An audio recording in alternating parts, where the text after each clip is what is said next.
Vamos orar ao Senhor. Quero convidar o pastor Carlos. Nós vamos estar ouvindo a palavra de Deus também nesta noite.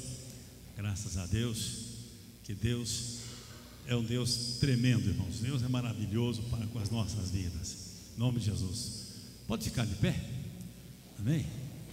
Graças a Deus. Obrigado, Pai, pela tua graça, pela tua bênção, que nós podemos nesta noite celebrar e adorarmos em todos os sentidos da nossa vida a um Deus maravilhoso, um Deus que tem estado conosco para nos abençoar. E a tua palavra, Senhor Deus, ela vai estar abençoando vidas, porque ela é, Senhor Deus, a força da nossa fé. A vida que nós temos está na tua palavra e está em Jesus, que Ele é o verbo da vida.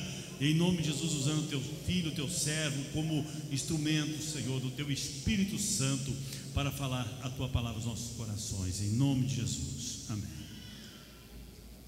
Glória a Deus, amém?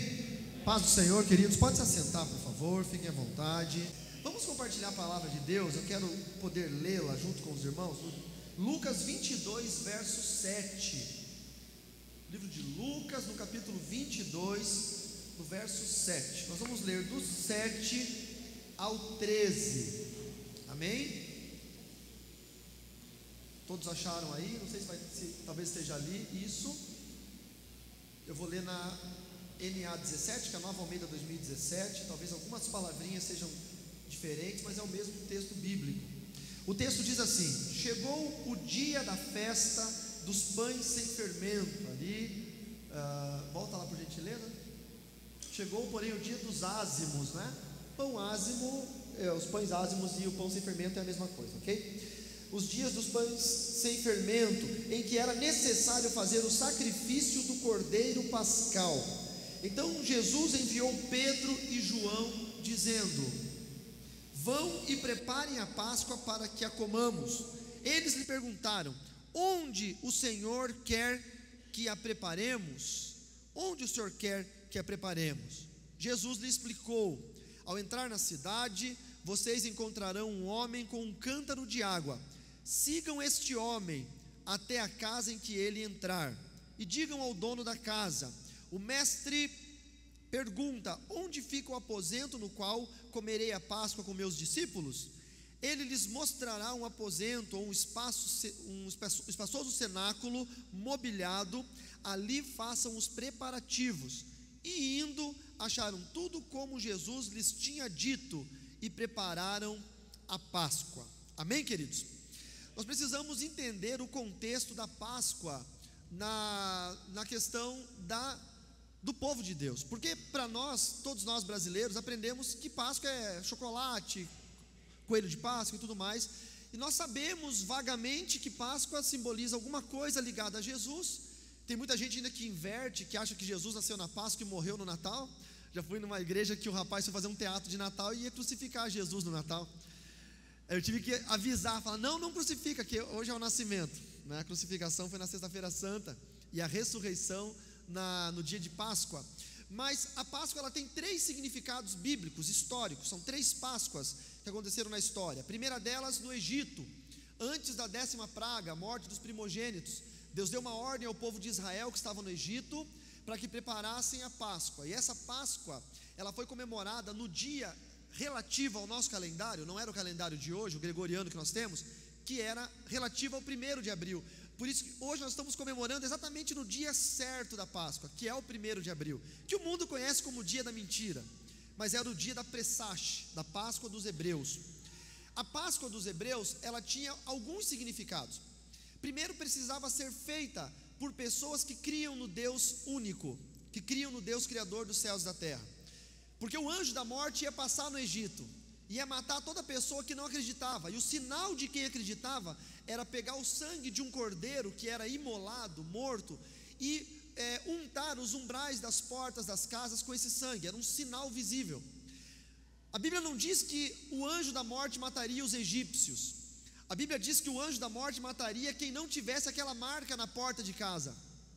Então provavelmente algum hebreu que amava algum egípcio falou para ele: olha, nós temos uma regra, para que nós não morramos, nós precisamos matar um cordeiro, pegar o sangue e pintar a porta da nossa casa. Você é egípcio, faça também que você não vai morrer. E os egípcios não fizeram isso, porque a necessidade da ordenança era crer. Você pode seguir vários rituais dentro da igreja. Se você não crer, de nada adianta. O pastor Álvaro falou algo incrível aqui, que muita gente que não entender de forma correta, vai até querer criticar. Ele disse que apresentar a criança ou batizar a criança não vai salvar a criança. E eu concordo com ele. E parece assustador um pastor falar isso no púlpito da igreja, mas você pode observar todos os rituais religiosos. Se você não crer em Jesus, de nada vai adiantar na sua vida. Quantos dizem amém por isso? Então o princípio de qualquer ritual religioso é a crença. A primeira Páscoa, aquela dos hebreus, precisava ser feita com santidade. Então eles comiam um cordeiro. Se esse cordeiro fosse carne demais para minha família, que era pequena, eu podia chamar a família do Giovanni e da Cláudia, por exemplo, para que pudesse comer junto comigo. O ideal é que não sobrasse nem um pedaço desse cordeiro. E qual que é o simbolismo disso? É que nós temos que ter tamanha inteireza na unidade com Jesus, com o Cordeiro de Deus, que se nós temos muito, nós precisamos repartir isso com os outros. E eu vejo isso na família do Valdecir e da Luciane. Toda semana tem um Stobe aqui batizando, apresentando, nascendo, crianças. Eles vão dominar o mundo. Essa família vai dominar o mundo, gente. Antes era só aquele cantinho, agora está espalhado na igreja esse povo, porque tem muito de Deus e está repartindo com os outros. Tem muito de Jesus na sua família e está chamando os outros para compartilhar, para comer do mesmo alimento, para provar do mesmo Cordeiro de Deus. É péssimo, é ruim quando nós temos uma família que conhece a Jesus, mas que não passa isso para mais ninguém. Eu poderia falar que é egoísmo nosso. Eu fui egoísta por muitos anos. Eu lembro quando nós tínhamos a Unção em Poder lá no Paraná, e a igreja era pequenininha, pastor. Eu vou confessar um pecado aqui, amém, irmãos? Hoje é noite de confessar pecados, é Páscoa. Nós tínhamos a igreja pequenininha, ela era bonitinha, tinha umas 50, 60 pessoinhas na igreja. Estava bem certinho o número de cadeira, o púlpito era pequenininho, o grupo de louvor era um só, diácono era 4, 2 diáconos, 2 diaconisas, estava perfeito, não precisava mais vir ninguém na igreja. Se pudesse trancar a porta da igreja, eu trancava. Aí Deus começou a fazer a obra e começou a vir gente nova na igreja, e eu comecei a ficar irritado com isso. E começou a vir umas famílias estranhas, e eu falava, mas o que essas famílias estão vindo aqui na igreja? E umas crianças ranhentas, e uns negócios feios. Eu falei, meu Deus do céu. E aí eu chegava em casa incomodado, eu falava, ai Fran, está vindo gente nova na igreja. E ela me dizia, mas esse é o objetivo da igreja. Eu já fui egoísta, eu queria ficar só com aquela minha patotinha, aquele meu grupinho. Parece que é mais gostoso, é mais seguro, você sabe quem vai vir. Você olha na igreja, tem uma cadeira vazia, você sabe que o irmão fulano não está, porque aquela é a cadeira do irmão fulano. Mas a Páscoa não era para ser assim, a Páscoa era para compartilhar. Então eles tinham que chamar uma família do lado da casa deles e compartilhar. E tinha mais 2 simbolismos: o pão sem fermento, que simbolizava celeridade. Eles tinham que comer, porque no outro dia eles iam sair do Egito, não dava tempo de preparar nada disso. E o fermento também, o pão sem fermento, simboliza pureza, porque o fermento ele leveda a massa e é um processo químico, então é impuro. O pão sem fermento simbolizava um pão puro. E as ervas amargas, por que Deus instituiu que eles comessem ervas amargas? Nós fomos almoçar, Giovanni, ou jantar em algum lugar que tinha uma rúcula, eu não sei onde foi, recente, né? E nós fomos comer, eu gosto de rúcula, mas aquela rúcula, irmãos de Deus, aquela rúcula foi criada no quintal de Satanás, aquela rúcula lá, não é possível. Aquilo lá era uma rúcula, meio radite, meio urtiga. Quem já comeu? O sangue de Jesus tem poder. Eu peguei uma folhinha de rúcula que eu botei na boca, eu botei mais 4 colheres de farofa, ver se conseguia tirar o gosto daquela rúcula. E por que a erva amarga? Porque a erva amarga ela vai lembrar da tua dor e do teu sofrimento. E Deus instituiu dizendo, como essa erva amarga? Porque para onde eu vou levá-los, não haverá mais dor nem sofrimento. Diga amém. Então você pode lembrar do amargor da sua vida? Pode, mas não para ficar choramingando e vivendo no seu passado aprisionado por dor e sofrimento, mas para lembrar de onde você esteve e para lembrar de onde você vai estar e saber o tamanho do Deus que você serve e o que Deus tem feito na sua vida. Amém ou não? Deus é tremendo. E aí eles saíram do Egito e exatamente 40 anos depois eles comemoraram a Páscoa novamente, mas agora em Canaã. Está lá no livro de Josué, no capítulo 5, no verso 10 em diante. E quando eles chegaram em Canaã, Deus estabeleceu novidades. Diga comigo assim, novidades. Você sabe o que é novidade? É aquilo que você não conhece ainda, mas que você prova e você gosta. E Deus quer que você tenha novidades na sua vida. Se você puder olhar para um irmão aí e falar assim, Deus quer novidades para a sua vida, diga isso, diga isso. Não é? Seja um profeta na vida do irmão que está do seu lado agora. Eu tinha um amigo meu na Bahia, muito pobre. E um dia eu falei para ele: cara, você nunca vai ter nada de Deus se você não falar para Deus o que você quer. Deus só vai dar o que você mostra que você quer. Deus só dá aquilo que você demonstra que você quer. Se você só usa roupa velha e tem roupa nova, bonita, só para ir em casamento e no culto de Santa Ceia, e durante a semana você só usa roupa velha, Deus só vai te dar roupa ruim e roupa velha. Se você acordar meio de semana e botar aquela camisa bonita, aquela calça bonita, Deus vai começar a ver que você gosta de andar bem vestido, e Deus vai começar a te abençoar para você ter roupas boas. Deus só dá aquilo que você demonstra que você gosta. E eu falei para o meu amigo, olha, você só vai ter o que você demonstrar. E como é que você faz para você demonstrar para Deus que você quer? Você tem que provar de coisas novas. Aí peguei ele, levei ele numa churrascaria lá em Salvador, na Barbacoa. É uma rede de churrascarias de luxo. Falei, irmão, eu vou pagar essa para você. E você vai gostar disso aqui, e você vai dizer para Jesus: eu quero assim, Jesus. Aí nós chegamos, churrascaria de rico é o seguinte: quando você chega, você não senta onde você quer. Você chega, tem uma pessoa que te recebe, pergunta como que você está. Como é que você está? E eu falei: eu estou bem, obrigado. E olhou para o meu amigo: e você? Ele disse: eu ainda não sei. Eu vou saber daqui 1h30 mais ou menos. E aí nos levou para um lugar, e as mesas não tinham cadeiras para você sentar, eram poltronas.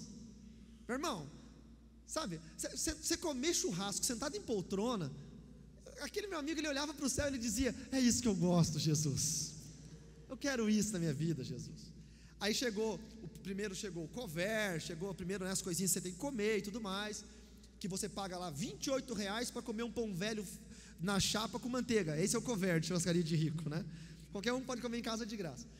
E antes de vir a carne que nós pedimos, veio um sorvete de limão com raspas da casca do limão. Aí quando chegou aquele sorvete com limão, eu falei para ele assim: pode provar o seu sorvete. Ele disse: mas eu nem almocei, por que está vindo a sobremesa? Aí o garçom do lado, parado assim, falou: não, meu senhor, isso não é uma sobremesa. Este sorvete com raspas de limão é para abrir o palato, para que você possa desfrutar o sabor da carne. Ele me olhou com uma cara de: não faço ideia do que seja palato, né? E sabe, é isso. Aí quando ele comeu a carne, ele falou: cara, meu Deus, eu não imaginava que havia uma carne tão gostosa como essa. Sabe onde que eu quero chegar? É que você tem que ousar um pouquinho mais. Você tem que se permitir fazer coisas novas, provar coisas melhores. Chegar no mercado, você sempre compra aquela maionese daquela mais baratinha, procura uma maionese importada, paga um pouquinho mais caro, come. Quando você comer e ver que o gosto é diferente, fala para Jesus: é disso aqui que eu estou falando, Jesus. Eu quero isso aqui. Isso é novidade. O problema é que nós vivemos enfurnados numa falsa humildade que nós não deveríamos ter, porque Deus nos deu o melhor dessa terra, e Deus nos tirou do Egito e nos botou lá na terra prometida. E o povo de Israel, quando chegou, começou a provar das novidades da terra prometida, e eles comeram as novidades e comeram espigas tostadas que eles não tinham comido antes. Porque Deus quer coisas novas para você. Deus não quer te ver andando ano após ano com as mesmas coisas. Deus quer te abençoar com coisas novas. A Páscoa simboliza isso: bênção, renovação e coisas novas na sua vida. Quem acredita nisso?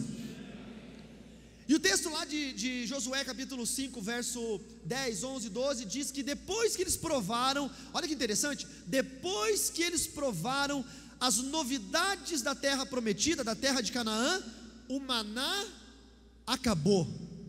Sabe por que o maná acabou? Porque maná não é comida, maná era uma ração que não tinha gosto, e que eles tiveram que comer forçosamente por 40 anos, porque estavam perdidos no meio do deserto. Deus não quer maná para você, Deus quer a novidade da terra prometida. A segunda Páscoa foi a Páscoa das novidades, até que chegou então a terceira Páscoa. E na terceira Páscoa nós lemos o texto aqui que Jesus fala para os seus discípulos em Lucas 22, 7. Chegou o dia das festas de pães asmos, ou os pães sem fermento, em que era necessário fazer o sacrifício do cordeiro pascal. Irmãos, prestem bem atenção. A primeira Páscoa lá de Êxodo 12, a Páscoa dos hebreus, teve que sacrificar um cordeiro, e essa lei permaneceu pelos hebreus, depois verteu para os judeus, e ainda estava no tempo de Jesus. Era obrigatório, 3 festas no templo por ano eram obrigatórias, e uma delas era a festa da Páscoa, e eles tinham que sacrificar um cordeiro pascual. Mas o que Jesus estava fazendo naquele momento, era simbolizando, apontando, dizendo que Ele seria o cordeiro sacrificado. Queridos, nós não precisamos mais fazer sacrifícios.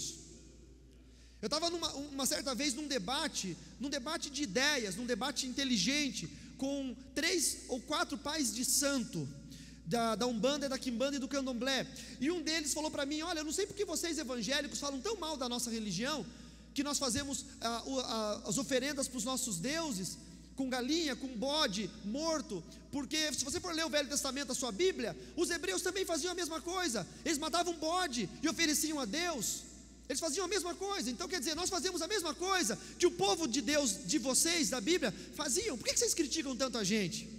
E naquela hora, sabe, veio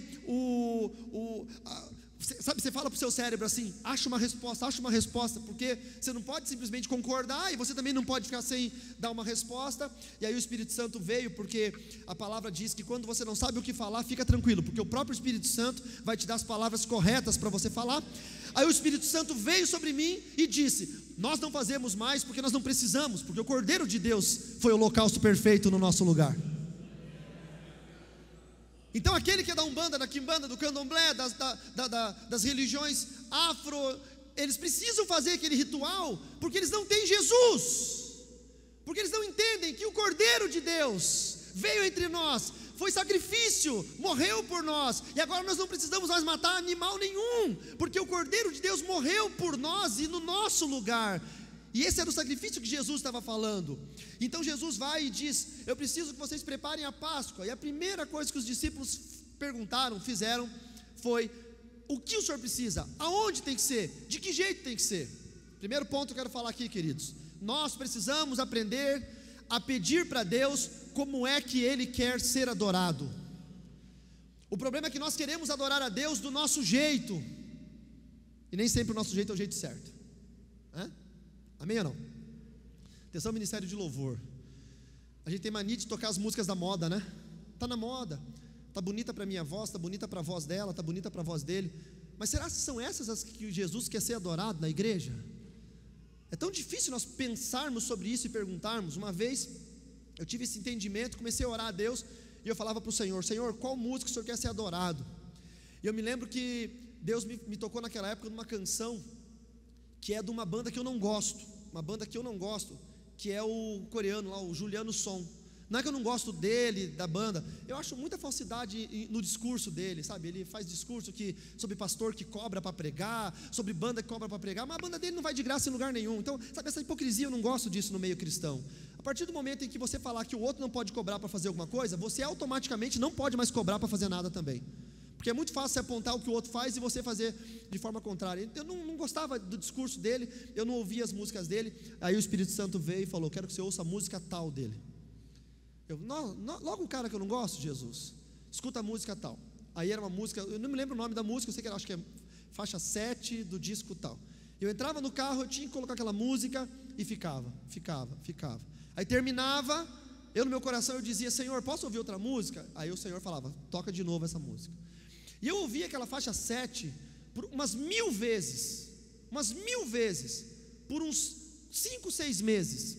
Entrava no carro, dava o play, é aquela música: vai valer a pena, vai valer a pena, vai valer a pena. Eu não aguentava mais, eu já tinha certeza que ia valer a pena, irmãos. Eu já estava convencido disso. Vai valer a pena, eu tenho certeza. Até vir a primeira dificuldade na minha vida. Eu tive uma grande dificuldade naquela época, muito grande. E quando eu dobrava o meu joelho para orar, só me vinha na minha mente aquela canção: vai valer a pena, vai valer a pena, vai valer a pena, vai valer a pena. E eu entendi o porquê que o Espírito Santo me fez ouvir aquela canção por 6 meses, porque Ele estava falando ao meu coração. Ele queria ser adorado com aquela canção, mas toda adoração que você manda para o Pai, Ele traz uma resposta para você, porque quando você adora o Senhor, você atrai a presença do Senhor, e Ele pode te confortar no momento de dor. Terminou aquela fase, entrei no carro e orei e falei: Senhor, é aquela ainda? O Senhor falou: não, não é mais aquela. Eu falei: graças a Deus. Qual é? Ele falou: é uma do Lázaro. Misericórdia. Vendi o som do carro.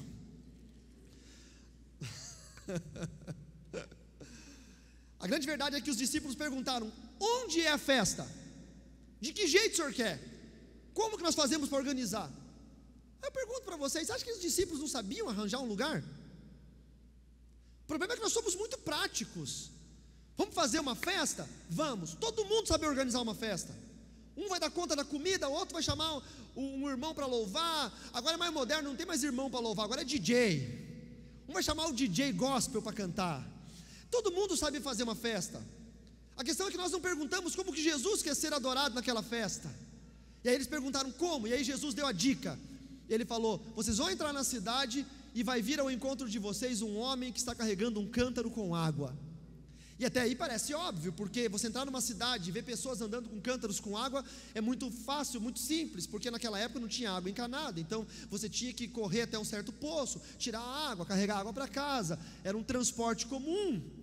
Mas é sabido que também não era uma função masculina, então as mulheres é quem carregavam os cântaros com água. Então estava fácil, eu entrava numa cidade, ficava olhando. Primeiro o homem com cântaro com água devia ser o único da cidade, porque não era uma função de homem, era desonroso para o homem carregar. Então, vou encontrar, e aí você vai seguir esse homem até a casa que ele entrar. E na casa que ele entrar, você vai chamar o dono da casa. E vai chegar para o dono da casa e vai dizer: o mestre mandou te perguntar qual é o aposento que nós vamos preparar a Páscoa. Tinha uma linha preparada por Deus.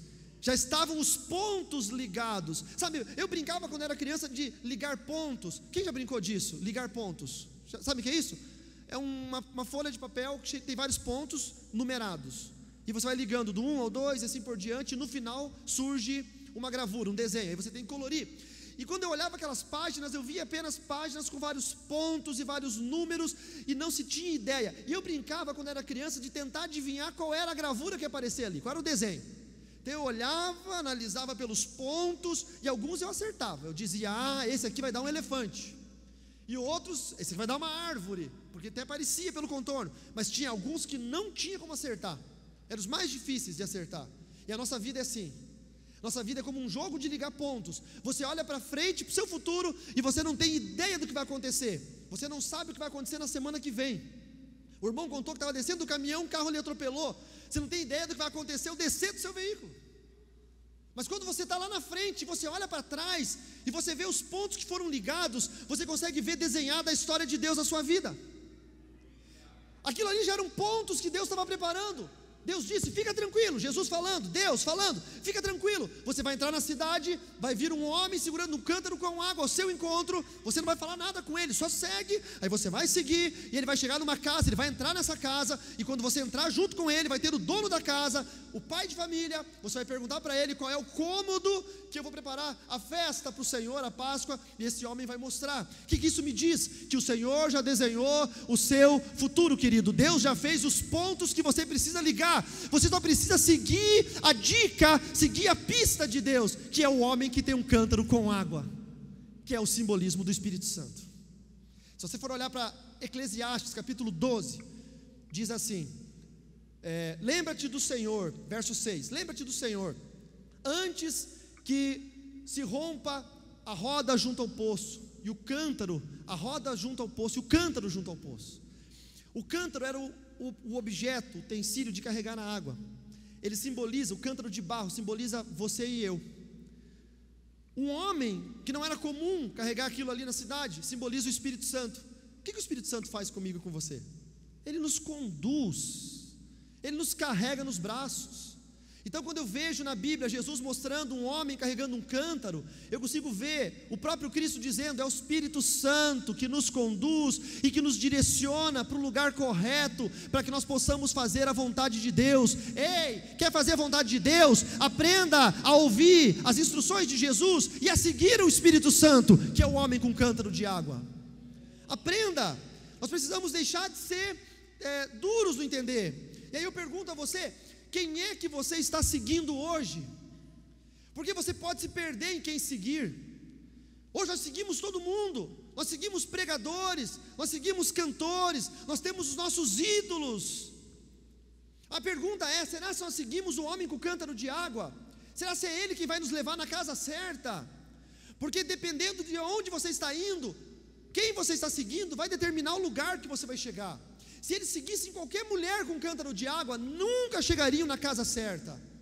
Mas eles seguiram a pessoa correta. Quem é que você está seguindo? Qual é a dica que você está ouvindo? Qual é a pessoa que você encontrou que você precisa seguir? Nós não podemos andar, irmãos, eu vou usar uma expressão técnica, teológica e científica. Então eu preciso que você use toda a sua inteligência agora para entender. Nós não podemos viver como barata tonta. Científica, técnica e teológica. Tem crente que anda que parece que não sabe para onde vai. Você olha para o camarada não tem rumo na vida. Se alguém perguntar para você, para onde você está indo? Talvez você não saiba, mas você pode dizer: ó, eu não sei agora onde eu estou indo, mas eu estou seguindo o homem que tem um cântaro de água. Aonde o Espírito Santo soprar eu vou. Aonde ele disser, irmãos, nós não escolhemos Chapecó. Deus escolheu Chapecó para nós. Quando nós fomos sair da cidade que nós morávamos, nós oramos a Deus. E nós dissemos: Senhor, nós queremos ir para um lugar que o Senhor quer que nós estejamos. De fato, eu tinha outros lugares, talvez melhores do que Chapecó para morar, com mais produtividade no meu ministério.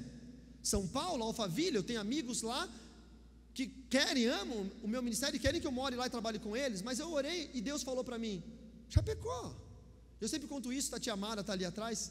Eu sempre conto que eu orava, eu e a Francine orávamos, e nós lembrávamos da tia Mara, do tio Ayrton, toda a família deles, e nós lembrávamos da palavra bondade. E Deus dizia para mim: Chapecó vai ser uma cidade de bondade para você. E nós viemos, porque nós seguimos um homem com cântaro de água. Nós não seguimos um pastor, nós não seguimos uma promessa, uma proposta de trabalho, nós não seguimos um profeta, nós seguimos só o homem com cântaro de água. Nós seguimos a voz do Espírito Santo de Deus. Se você crê que a doce voz do Espírito Santo de Deus pode falar ao seu coração, dê uma salva de palmas então, em nome de Jesus.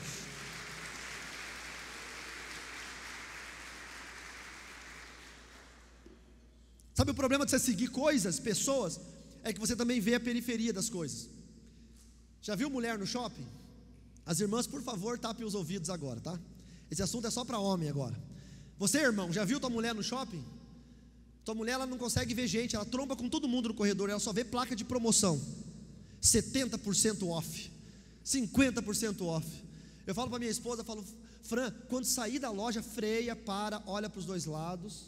É tipo pai ensinando mãe a atravessar a rua. Pai ensinando mãe. Pai ensinando filho a atravessar a rua. O problema é quando eu sigo pessoas, eu vejo as propostas das pessoas.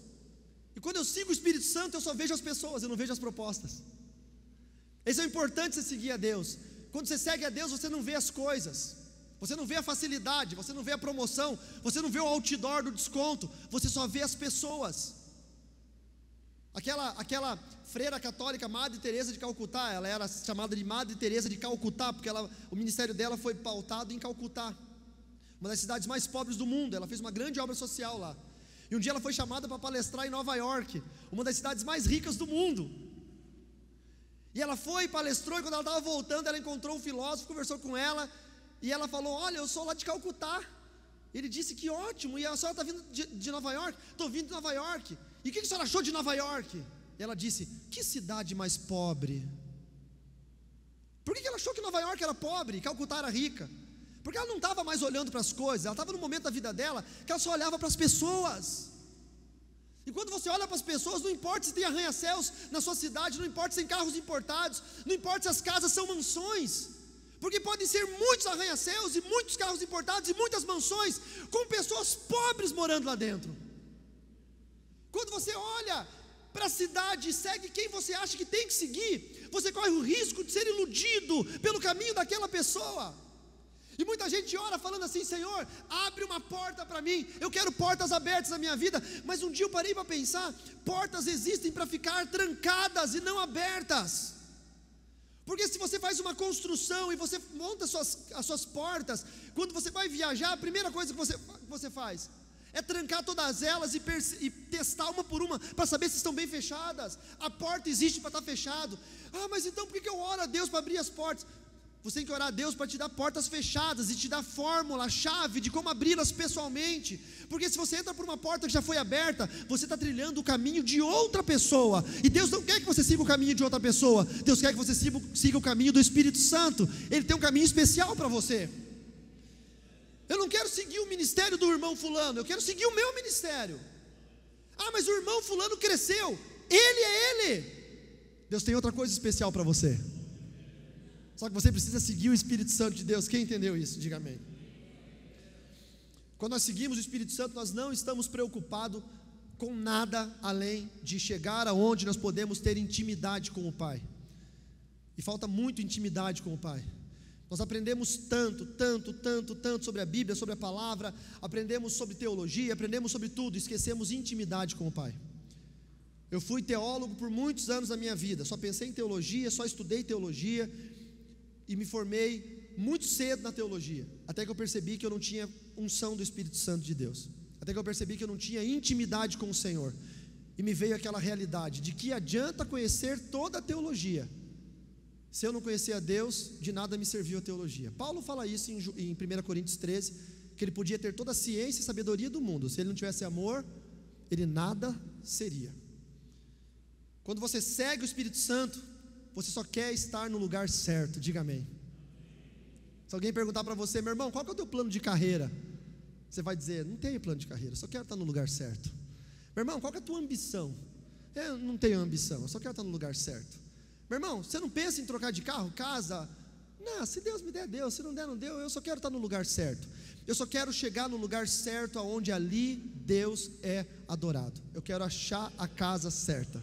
Eu quero adorar a Deus, amém? Quando eu olho para o homem com o cântaro de água, eu penso que eu sou esse cântaro, e que você também é. Você pode dizer isso profeticamente? Diga, eu sou o cântaro de água, não é? A água é a palavra, a água é a presença do Senhor, a água é o renovo, o que não é nascido da água e do Espírito, né? Então, é o renovo, o nascimento com Deus. Então, eu sou o cântaro, eu sou cheio da água de Deus. Você é o cântaro, você é cheio da água de Deus. Quantos entendem isso? Amém? Fique tranquilo que as crianças vão encontrar vocês, papais. Fiquem tranquilos. E só nos resta uma coisa nessa noite: permitirmos que o Espírito Santo nos carregue. E aí é a pergunta que eu faço a você, que eu tenho feito a mim todos os dias: eu tenho deixado o Espírito Santo me carregar? Essa é a pergunta que eu tenho feito. E aí eu peço uma reflexão a todos vocês: de que adianta nós seguirmos a Deus e entrarmos na casa do maligno? O que adianta? Quem entendeu essa? Chegou, seguiu a Deus até a entrada da casa, você percebeu que o Espírito Santo está ali? Entre. Ah, mas não gostei. Mas a tua questão de escolher casa que você quer entrar pode fazer entrar na casa errada. Só posso entrar onde o homem com o cântaro de água entrou, amém? Feche seus olhos um pouquinho, por favor. Feche seus olhos. Eu quero lembrá-los que o Espírito Santo, ele entra em casas específicas, e talvez a sua necessidade não é a mesma necessidade da pessoa que está do seu lado, mesmo que a pessoa que está do seu lado é seu marido, ou sua esposa, ou seu filho, mesmo que é o seu irmão gêmeo que está do seu lado, a sua necessidade não é a mesma, nunca é. Você pode ter sonhos, diretrizes parecidas, mas quem sabe você necessita amor, e a pessoa do seu lado necessita uma cura. Talvez a pessoa do seu lado necessita de dinheiro, mas o Espírito Santo, ele tem a capacidade de direcionamento, direcionar pessoas em lugares específicos. Mesmo que você queira ir para um outro lugar, o Espírito Santo pode te direcionar. E o que nós devemos preparar para Deus? Nós vamos chegar até a presença do Senhor e vamos preparar para Ele hoje a Páscoa, amém? Eu quero orar por você nessa noite.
reconhecemos a nossa necessidade de redenção, reconhecemos a nossa pequenez, reconhecemos a nossa incapacidade como seres humanos.